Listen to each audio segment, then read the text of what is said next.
To the channel. सो ये question भी बहुत अच्छे लेवल का या कह सकते हैं इंटरेस्टिंग क्वेश्चन जो हम अभी करने वाले हैं। So before starting the question हमने जो कोऑर्डिनेट ज्योमेट्री की जो अभी हमारी सीरीज़ चल रही है उसमें हमने फर्स्ट चैप्टर रिकॉर्ड किया, सेकंड किया है और अभी हम डायरेक्ट 7th चैप्टर पे पहुंच गए हैं कोऑर्डिनेट ज्योमेट्री। तो इधर जो कोऑर्डिनेट ज्योमेट्री के कुछ इंपॉर्टेंट क्वेश्चन जो है ऑलरेडी रिकॉर्डेड हैं चैनल पे, आप जाके चेक कर सकते हो। और ये भी एक और इम्पॉर्टेंट क्वेश्चन है उसी चैप्टर का। सो हर एक कॉन्सेप्ट क्वेश्चन के साथ हम क्या कर रहे हैं, 2 से 3 क्वेश्चन जो है वो हर वीडियो में रिकॉर्ड कर रहे हैं। सो आई होप वो आप क्वेश्चन ज़रूर कर रहे हो क्वेश्चन। तो जिस क्वेश्चन में लगता है कि इसके साथ अगर ये क्वेश्चन जाना चाहिए तो हम वो डालते हैं और साथ में हम आंसर्स भी प्रोवाइड करते हैं। So you have to solve them very wisely because हर जो क्वेश्चन वीडियोस जिन क्वेश्चंस की रिकॉर्ड हो रही है चैनल पे that are most important we can say. ठीक है, सो चलो ये क्वेश्चन करते हैं।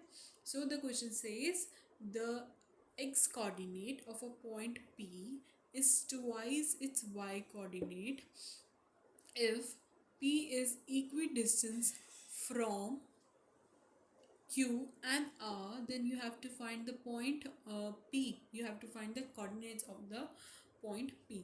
So हमें क्या निकालना है, कोऑर्डिनेट्स निकालने हैं अब Q और P के। बट यहाँ पे ना हमें क्वेश्चन ही नहीं समझ आएगा कि क्वेश्चन क्या क्या रहा है। उसने बोला है जो x कोऑर्डिनेट है ना पॉइंट P का, जो पॉइंट P का x कोऑर्डिनेट है यानी ये क्या है, वो ट्वाइस है y कोऑर्डिनेट के, यानी वो क्या है ट्वाइस है y कोऑर्डिनेट के। तो हम इसे ऐसे लिख सकते हैं 2y, y। फिर वो क्या कहता है, वो इक्वी डिस्टेंस है कौन कौन से पॉइंट से, Q और R से। तो इक्वी डिस्टेंस हो गया ये, ठीक है। इक्वी डिस्टेंस है, डिस्टेंस फार्मूला लगा देंगे, डिस्टेंस फार्मूला।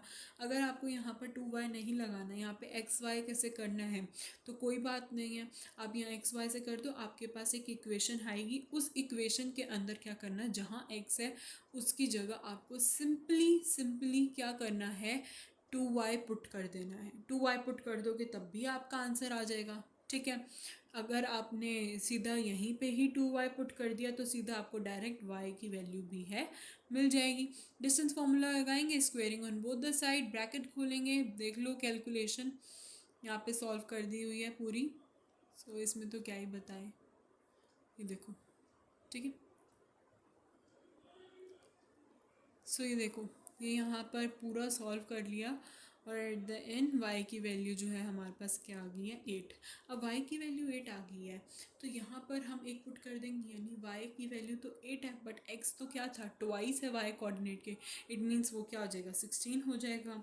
सो वही चीज़ ये यहाँ पर पूरी की पूरी सॉल्व करके दिखाई हुई है। y की वैल्यू आ गई, x y कोऑर्डिनेट्स निकाल ली और p की जो वैल्यू है वो क्या आ गई, 16 और 8 सॉरी। सो लास्ट में लिख देंगे कि जो कोऑर्डिनेट्स है पॉइंट पी के वो क्या है, 16 है और एक है 8, यानी एक्स वाई हो गए ये दोनों। सो ये बहुत इजी क्वेश्चन था और इंटरेस्टिंग क्वेश्चन था, बस उसमें समझने वाला पार्ट इतना था, बाकी तो बहुत इजी था, ठीक है। So till then take care and bye bye.